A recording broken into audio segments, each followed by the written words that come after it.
In today's video, I'm going to teach you how to add optical flow to videos in CapCut.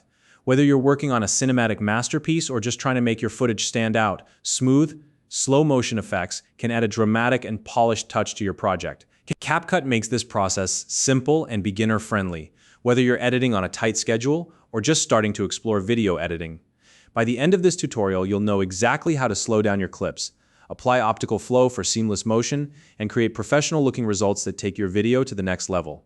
If you're new to CapCut, you can find the software online, and if you don't already have an account, check out the registration link in the description below to get started. All right, let's dive in. First, we need to import your video into CapCut. To do this, open the software and locate the import button. It's usually on the main interface. Simply click it and select your video file from your computer. Alternatively, you can skip the button altogether by dragging your video file directly into the CapCut workspace. Importing your footage is the first step because it's the only way to bring your content into the editing environment where all the magic happens. Once your video is imported, drag it onto the timeline. Think of the timeline as the heart of your editing workspace. This is where all your edits come together.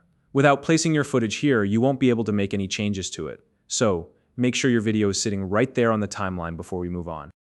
Now, let's focus on the specific clip you want to slow down. Click on that particular clip in the timeline to highlight it. This step is super important because it ensures that the changes you're about to make will only affect the selected clip and not your entire project. If you skip this, you might accidentally slow down your whole video, so always double check that the right clip is selected. Next up, we're going to adjust the speed of your clip. Look for the speed panel near the editing timeline. It should be easy to spot. Click on it to open up the speed adjustment options. Once you're in, you'll see a speed slider. To slow down your footage, drag the slider to the left. The farther you drag it, the slower your clip will play. Slowing down your video not only reveals subtle details that might otherwise go unnoticed, but also adds a dramatic and cinematic effect that can elevate your storytelling. Now that we've adjusted the speed, we want to make sure the slow motion looks as smooth as possible. CapCut has a fantastic feature called Smooth Slow-Mo, which is designed specifically for this purpose. After you've adjusted the speed, you'll see the Smooth Slow-Mo option appear on the screen.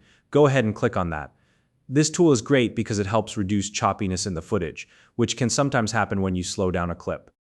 Once you've selected Smooth Slow-Mo, you'll notice a drop-down menu with additional settings. From here, choose the option called Optical Flow. Optical Flow is an advanced feature that analyzes movement in each frame of your video and generates new frames to fill in the gaps. This creates a seamless slow motion effect that looks professional and natural. It's a fantastic option to use if you want your slow motion to look as fluid as possible.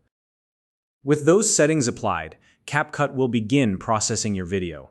Keep in mind, the processing time can vary depending on the length and resolution of your footage. If you're working with a high-resolution clip or a longer video, just be patient and allow the software to do its job. You'll know the processing is complete when the progress bar disappears and your video is ready to preview. Once the processing is finished, take a moment to preview your clip, play it back, and make sure the slow motion looks smooth and fluid. If you notice anything that doesn't look quite right, don't worry. You can always go back to the speed slider or the smooth slow-mo settings and make adjustments until you're happy with the results. Sometimes it takes a little trial and error to get it just right, so don't be afraid to experiment. And that's it. You've just learned how to add optical flow to your videos in CapCut, creating beautifully smooth, slow-motion effects that can elevate your project. Whether you're working on a personal video or something more professional, these simple steps will help you achieve stunning results. If you have any questions or ideas for future tutorials, feel free to drop them in the comments below. If you found this video helpful, please like and subscribe.